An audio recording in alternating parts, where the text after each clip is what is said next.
दोस्तों, आपने कद्दू तो हज़ारों बार बनाया होगा, खाया भी होगा, कई तरह से बनाया होगा।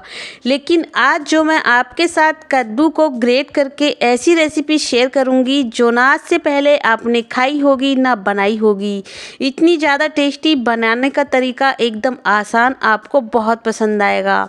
तो चलिए दोस्तों, शुरू करते हैं आज की स्पेशल रेसिपी बनाना। इसके लिए मैंने एक मीडियम साइज का कद्दू लिया है। एकदम ताज़ा फ्रेश ये कद्दू है। इसका जो छिलका है वो भी काफ़ी हद तक सॉफ्ट है। इसको हम कट कर लेंगे बीच से, और मैंने इसे धुल कर पोंछ कर रेडी करके पहले से ही लिया है, बाद में हम इसे धुलेंगे नहीं। तो इस तरह आप देख सकते हैं, देखने से इसकी सॉफ्टनेस आपको पता चल रहा होगा। जितना ताज़ी और सॉफ्ट होगा उतना ही ज़्यादा टेस्टी लगेगा खाने में। अब इसके इस तरह से हम छोटे टुकड़े कर लेंगे, और जो इसके डंठल और बीज है उन्हें हम निकाल लेंगे।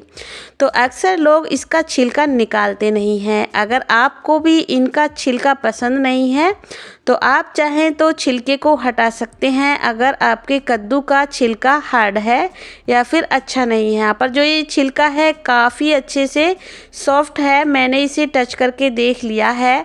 तो इसके हम बीज निकाल देंगे, और जो इसका छिलका है उसे हम नहीं हटाने वाले हैं। छिलके को बिल्कुल वेस्ट नहीं करेंगे, इसी तरह से इसे हम बनाकर तैयार करेंगे। तो इसी तरह से बाकी के सारे ही कद्दू का मैंने यहाँ पर बीज निकाल लिए हैं, और इसमें से हम सारा कद्दू इस्तेमाल नहीं करेंगे। जितना भी आपको कद्दू इस्तेमाल करना हो उतना कद्दू आपको इस तरह ग्रेटर की मदद से ग्रेट कर लेना है। इस तरह से ग्रेट करने से आपका काम एकदम आसान हो जाएगा, और जो ये कद्दू की रेसिपी है खाने में इतनी मज़ेदार और टेस्टी लगेगी, आपने ना पहले कभी खाई होगी और ना ही शायद कहीं पर आपने देखी होगी। बहुत ही ज़्यादा यूनिक और टेस्टी रेसिपी आपके लिए लेकर आई हूँ। वीडियो को एंड तक देखते रहिएगा, और कद्दू को आप किस तरह से इस्तेमाल करके खाते हो ये मुझे कमेंट करके ज़रूर बताइएगा कि आपको कद्दू खाना पसंद है या नहीं। इसके कई नाम होते हैं दोस्तों, कुछ लोग इसे कद्दू बोलते हैं, कुछ लोग भिलिया कहते हैं, और कुछ लोग इसे सीताफल या काशी फल भी बोलते हैं। जो भी आप इसे बोलना चाहो। इसी तरह से मैंने कद्दू को एकदम बारीक वाले ग्रेटर से ग्रेट कर लिया है। एकदम बारीक वाले ग्रेटर से ग्रेट करना है, मोटे ग्रेटर का इस्तेमाल नहीं करना है। इस तरह आप देख सकते हो इसके लच्छे बनकर रेडी हो गए हैं, और काफ़ी इसमें मॉइस्चर भी होता है कद्दू में। इसी तरह से बाकी का बचा हुआ हम कद्दू इस्तेमाल करेंगे। ग्रेट करके रेडी कर लिया है, देख सकते हैं। और जो ये कद्दू था इसमें से लगभग मैंने आधा कद्दू इस्तेमाल किया है, आधे को मैंने बचा कर रख दिया है। अब इस ग्रेट किए हुए कद्दू में थोड़ा सा अजवाइन डालेंगे, थोड़ा सा लाल मिर्च का पाउडर डाल देंगे, थोड़ा सा हल्दी पाउडर डालेंगे, और धनिया पाउडर अपनी पसंद के अकॉर्डिंग कम ज़्यादा मसाले रखें। आधा छोटा चम्मच इसमें नमक ऐड कर दें, और साथ में ही बाइंडिंग के लिए 2 बड़े चम्मच बेसन डालकर अच्छे से मिक्स कर लें। तो बेसन की जो क्वांटिटी है कम से कम रखिएगा, सिर्फ हमें बाइंडिंग के लिए बेसन चाहिए। और इस तरह से डालने के बाद मिक्स कर लीजिएगा। इसमें पानी वगैरह, दही या फिर कोई और चीज़ डालने की ज़रूरत नहीं है। काफ़ी मॉइस्चर रिलीज करता है ये कद्दू, और इस तरह आप देख सकते हो अच्छे से बाइंड हो रहा है। अब हम इसके छोटे छोटे गोले इस तरह से बनाकर एक प्लेट पे रखते जाएंगे, इससे हमारा काम आसान हो जाएगा। तो दोस्तों, वैसे तो हम इन्हें बनाएंगे फ्राई करके, जो बेहद टेस्टी लगते हैं, सभी को पसंद भी आते हैं।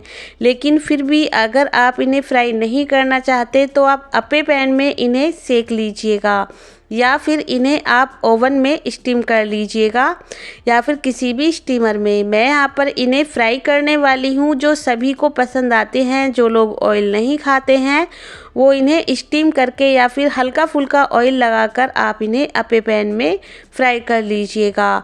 और अगर आप सोच रहे हैं कि ये कद्दू के पकोड़े बन रहे हैं, तो ऐसा बिल्कुल नहीं है। हम बहुत ही लाजवाब और टेस्टी रेसिपी बनाने वाले हैं, तो एंड तक देखते रहिएगा। फ्लेम को रखेंगे मीडियम, और इस तरह से इन पकोड़ों को हम सेक कर रेडी कर लेंगे। हल्का सा इनका कलर डार्क हो सकता है, लेकिन ये पूरी तरह से पकने में थोड़ा सा वक्त लेते हैं। मीडियम फ्लेम पर अच्छे से इन्हें पकाना है। और चलिए, एक बैच फ्राई हो चुका है, इसे हम बाहर निकाल लेते हैं।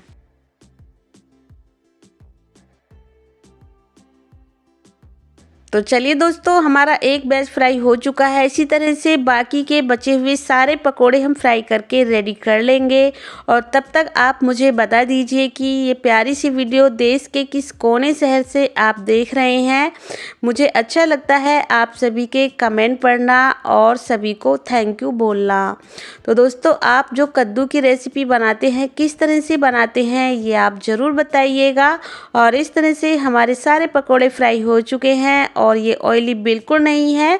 सारे ऑयल को मैंने निकाल दिया है कढ़ाई से। 2 चम्मच ऑयल रखा है, इसमें मैंने थोड़ा सा मेथी दाना और साबुत जीरा डालकर फ्राई कर लेना है। साथ में ही 2 चुटकी हींग डालेंगे, डाइजेशन के लिए अच्छा होता है और हींग से टेस्ट भी अच्छा आता है। इन तीनों ही चीज़ों को अच्छे से फ्राई कर लेना है। और अब बारीक कट किया हुआ एक मीडियम साइज का प्याज इसमें डालकर फ्राई कर लेंगे।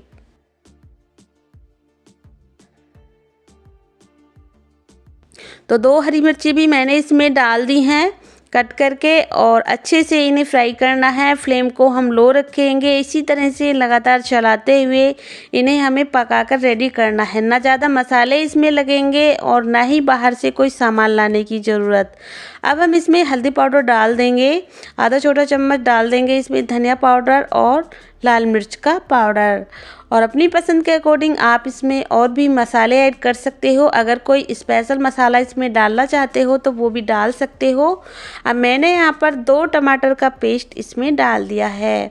अब चाहें तो टमाटर को बारीक बारीक कट करके डाल दें। इस तरह से पेस्ट डालने से ग्रेवी अच्छी बनती है। तो आप चाहें इन पकोड़ों को इसी तरह से एंजॉय कर सकते हैं। खाने में बेहद टेस्टी होते हैं और कद्दू खाने के बेहद फ़ायदे भी होते हैं।